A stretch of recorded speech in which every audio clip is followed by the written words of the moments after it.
అందరికీ నమస్కారం. తెలుగుదేశం పార్టీ కార్యనిర్వాహక అధ్యక్షులు లోకేష్ బాబు గారు 2023లో పాదయాత్ర చిత్తూరు జిల్లా కుప్పం నుంచి యువగలం పాదయాత్ర ప్రారంభించి చిత్తూరు జిల్లాలో ప్రజల సమస్యలు తెలుసుకుంటూ వచ్చే క్రమంలో అనేక మంది తల్లులు ఆయన దగ్గరకు వచ్చి మా పిల్లలకు చదువు అయింది, మా పిల్లలకు ఈ ప్రాంతంలోనే ఉద్యోగం చేసుకునే అవకాశాలు కల్పించండి అయ్యా మీరు అధికారంలోకి వస్తే అని చెప్పినటువంటి మాట.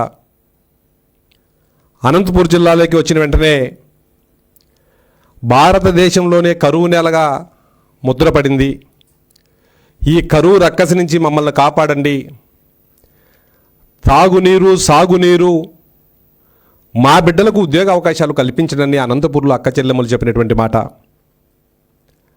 కర్నూలు జిల్లాలోకి పాదయాత్ర వస్తే హృదయ విదారకమైనటువంటి సంఘటనలు అనేకం లోకేష్ గారు కళ్ళతో ప్రత్యక్షంగా చూశారు. బిడ్డలను సాక్కోవాలనే ఉద్దేశంతో, బిడ్డలను చదివించుకోవాలనే ఉద్దేశంతో వాళ్ళ పొట్టకూటి కోసం వందల వేల మంది వేల కిలోమీటర్ల అవతల వలసలు వెళ్ళేటువంటి పరిస్థితి లోకేష్ గారు చూశారు ఆయన ప్రత్యక్షంగా. కడప జిల్లాకు వచ్చి కడప జిల్లాలో ప్రజలు మా ప్రాంతం నుంచి ముఖ్యమంత్రులు అయ్యారు, మేము కడపను అన్ని రంగాల్లో అభివృద్ధి చేశామని మాయమాటలు చెప్తున్నారు, అన్నీ ఉన్న అల్లున్నోట్లో శని అని ఒక సామెత ఉన్నట్టు మా ప్రాంతం అభివృద్ధికి మాత్రం నోచుకోలేదు, దయచేసి కడప జిల్లాను కూడా మీరు దృష్టిలో పెట్టుకొని మీరు అధికారంలోకి వస్తే అభివృద్ధి చేయమని చెప్పి కడప జిల్లా ప్రజల విజ్ఞప్తి. ఇవన్నీ చూసినటువంటి లోకేష్ బాబు గారు మిషన్ రాయలసీమ అని కడప నడిబొడ్డున రాయలసీమ డిక్లరేషన్ పేరుతో ఆ రోజు రాయలసీమ డిక్లరేషన్ ఏం చేస్తామో మేము అధికారంలోకి వస్తే చెప్పడం జరిగింది.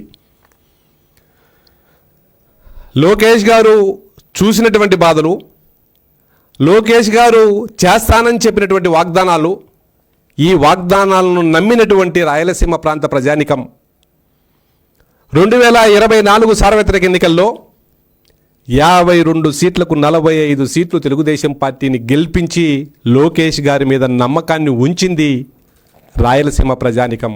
సార్వత్రిక ఎన్నికల్లో 2 సంవత్సరాలైంది మేము అధికారంలోకి వచ్చి.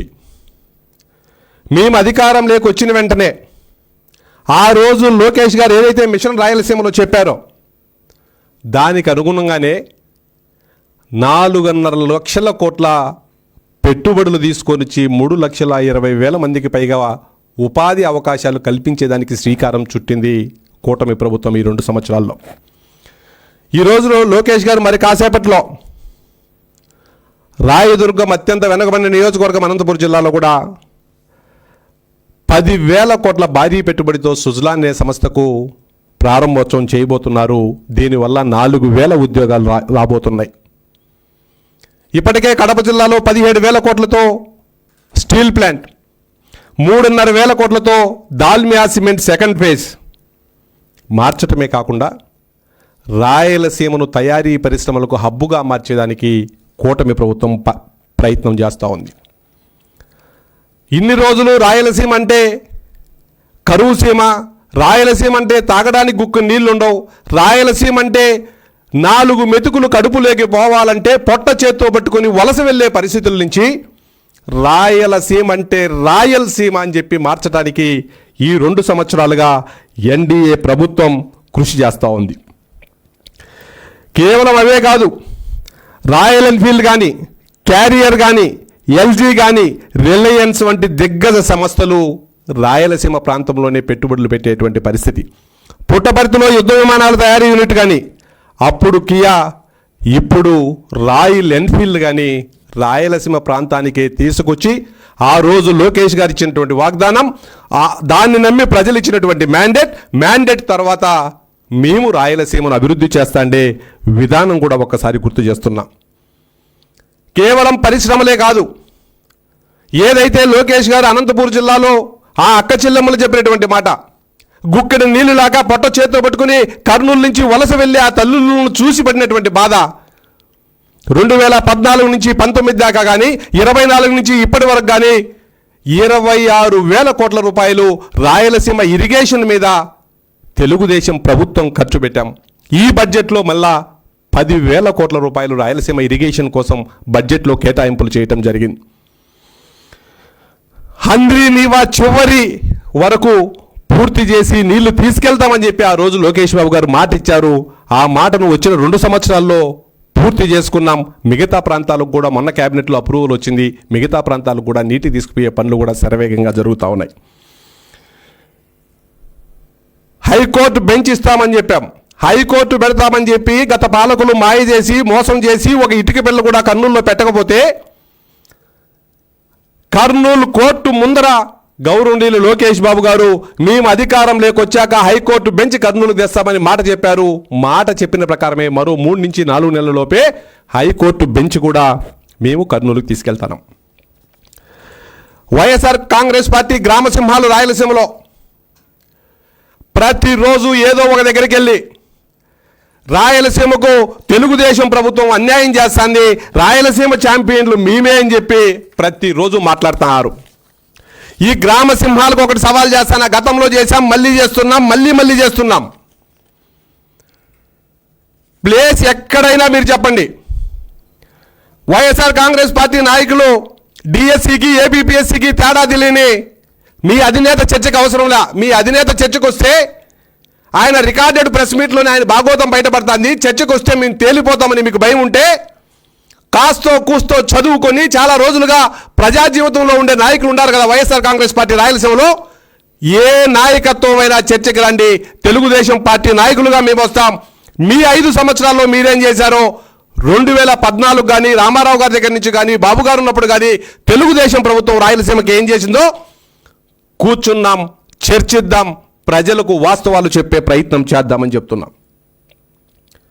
కర్నూలు నంద్యాల జిల్లాలో సోలార్ విండ్ హబ్గా కానీ ఓరవకల్లు కొప్పర్తి పారిశ్రామిక వాడలు కానీ గొడ్డల పార్టీ హయాంలో నిలిచిపోయినటువంటి అమరావతి అనంతపూర్ గ్రీన్ఫీల్డ్ హైవే కానీ శ్రీ సిటీలో సెకండ్ ఫేజ్కి వెళ్ళి మరో 2,500 ఎకరాలు భూమి ఇచ్చి శ్రీ సిటీని మరింత పారిశ్రామికంగా అభివృద్ధి చేయటం కానీ ఇవన్నీ మీరు చేస్తే మీ 5 సంవత్సరాల కాలంలో ఉన్న పరిశ్రమలను తరిమేయటం తప్ప అదనంగా రాయలసీమకు ఏం చేశారో వైఎస్ఆర్ కాంగ్రెస్ పార్టీ సమాధానం చెప్పవలసిన బాధ్యత ఉంది.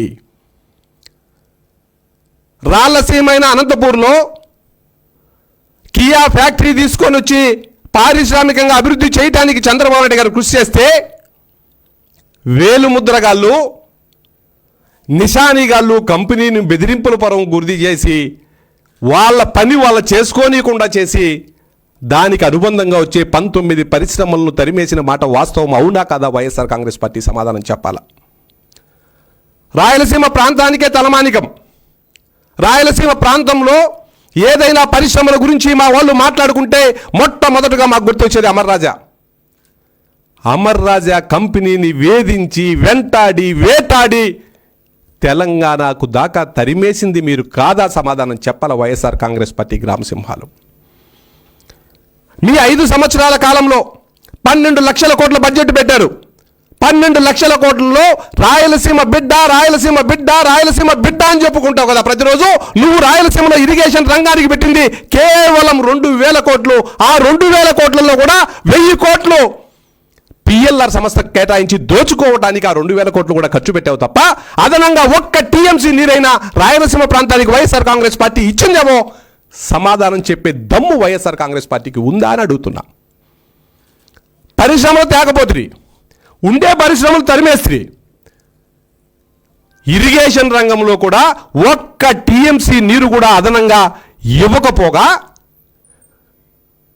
రాయలసీమ ప్రాంతాన్ని ఇంత నిర్లక్ష్యం చేసిన మీరు, మీ నిర్లక్ష్యాన్ని గుర్తించిన రాయలసీమ ప్రజలు ఈరోజు మీకు కర్ర కాల్చి వాతబెట్టి మిమ్మల్ని 7 సీట్లకు పరిమితం చేశారు. 45 సీట్లు మాకు ఇచ్చారు. 2019లో 49 స్థానాలు మిమ్మల్ని నమ్మి మీకు ఇచ్చారు. కేవలం 3 స్థానాలే తెలుగుదేశం పార్టీకి వచ్చాయి ఆ రోజు. 49 స్థానాలు మిమ్మల్ని నమ్మి మీకు ఇస్తే ఒక్క పరిశ్రమ తెచ్చారా? ఒక్క ఎకరాకైనా అదనంగా ఆయకట్టుకు నీరు ఇచ్చిందా ఆ రోజు వైఎస్ఆర్ కాంగ్రెస్ పార్టీ అని అడుగుతున్నా, దానికి సమాధానం చెప్పాలా. కాబట్టి రాయలసీమలో తిరిగే వైఎస్ఆర్ కాంగ్రెస్ పార్టీ గ్రామ సింహాలకు చెప్తున్నా, ప్రజలను మభ్యపెట్టే ప్రయత్నం చేయొద్దండి. అబద్ధాల పునాదుల మీద వాదనలు నిర్మించి అబద్ధాలను నిజాలను నమ్మించి అధికారంలోకి రావాలని కలలు కనొద్దండి. మీ అబద్ధాలు ఒకసారి నమ్మి ప్రజలు మోసపోయారు. పదే పదే ఆ అబద్ధాలు చెప్తే ఆ అబద్ధాలను నమ్మడానికి ప్రజలు సిద్ధంగా లేరు అన్న విషయం వైఎస్ఆర్ పార్టీ గ్రామ సింహాలు తెలుసుకోవాలా. ప్లేస్ డేట్ ఎక్కడైనా చెప్పండి. మీరు మీ అధినేత వద్దు, మీ నాయకులు ఎవరైనా రండి, మేము వస్తాం. మా ప్రాంతంలో మా హయాంలో మేము అధికారంలో ఉన్నప్పుడు తెలుగుదేశం ప్రభుత్వం రాయలసీమకి ఎన్ని పరిశ్రమలు తెచ్చింది, ఎంత ఆయకట్టుకు నీరు ఇచ్చింది, రాయలసీమ అభివృద్ధికి మేమేం చేశాం, మీరు 5 సంవత్సరాల్లో ఏం చేశారో చర్చించడానికి రావాలని వైఎస్ఆర్ కాంగ్రెస్ పార్టీ నాయకులకు సవాలు విసురుతున్నా. రాయలసీమ ముద్దు బిడ్డ అని పెద్ద పెద్ద సింగర్ల దగ్గర పాటలు పాడించుకున్నావు కదా నువ్వు. నేను ఇప్పుడు లెక్కలు చెప్తున్నా, మేమేం చేశాం నువ్వే చేశావని. ఈ లెక్కలు చూసిన తర్వాత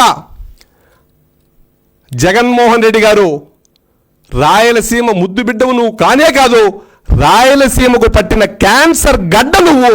రాయలసీమ ప్రాంత ప్రజల ఆశల మీద దోచుకోవడానికి ప్రయత్నం చేసావు తప్ప, రాయలసీమ ప్రాంత ఆశలను సమాధి చేస్తూ ఆ సమాధి కింద కూడా డబ్బులున్నాయని ఎత్తుక్కునే ప్రయత్నం చేసావు తప్ప, రాయలసీమ ప్రజల ఆశలను నెరవేర్చే ప్రయత్నం ఒక్కరోజు కూడా నువ్వు తేలా. నేను చెప్పేంత వరకు 2014 నుంచి 19 దాకా, 24 నుంచి ఇప్పటిదాకా రాయలసీమ ఇరిగేషన్ ప్రాజెక్టుల మీద మేము ఎంత ఖర్చు చేశామో చెప్పా, ఎంత ఆయకట్టుకు అదనంగా నీరు ఇచ్చామో చెప్పా. మీరు ఒక్క ఎకరాకు కూడా ఆయకట్టుకు అదనంగా నీరు ఇవ్వకుండా ఈరోజు చిచ్చు పెట్టే ప్రయత్నం మాత్రం చేస్తున్నారు. రాయలసీమకు శనిలాగా దాపురించినావు. రాయలసీమకు సరికొత్త చరిత్ర సృష్టిద్దాం, రాయలసీమలో సరికొత్త చరిత్ర రాద్దామని మేము ప్రయత్నం చేస్తూ ఉంటే నువ్వు రక్త చరిత్ర సృష్టిద్దామని నువ్వు అనుకుంటున్నావు. రక్త చరిత్ర సృష్టిస్తేనే రాయలసీమలో నా పార్టీ 4 కాలాల పాటు బాగుంటుందేమో అని ఆశ నువ్వు పడతాను. మేము రాయలసీమలో వర్షపాతం గురించి, రాయలసీమలో కరువుని ఏ విధంగా లేకుండా చేయాలని మేము ఆలోచిస్తూ ఉంటే రాయలసీమలో రక్తపాతం గురించి కుతంత్రాలు చేసి బతుకుదామని నువ్వు అనుకుంటున్నావు. మేము సీమకు పరిశ్రమలు తెద్దామనుకుంటే నువ్వు సొంతింట్లో బాబాయిని కూడా చంపేసి ఫ్యాక్షన్ తెద్దామని నువ్వు అనుకుంటున్నావు.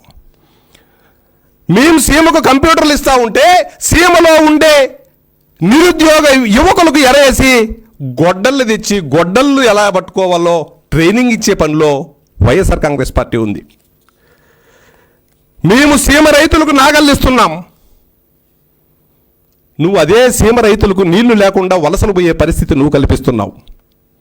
కాబట్టి వైఎస్ఆర్ కాంగ్రెస్ పార్టీ నాయకత్వం అందరూ ఇన్ని రోజులు తెలుగుదేశం పార్టీ ఎప్పుడు డిమాండ్ చేసినా మీ అధినేతను రమ్మని చర్చకు అంటే మా అధినేతకు ఏపీపీఎస్సీకి డిఎస్సికి తేడా తెలీదు, మా అధినేతకు సమాజం మీద అవగాహన లేదు, లైవ్ ప్రెస్ మీట్ పెట్టినా కూడా దొరికిపోతాడనే ఉద్దేశంతో మీరేమో భయపడతా ఉన్నారని నాకు అనుమానంగా ఉంది.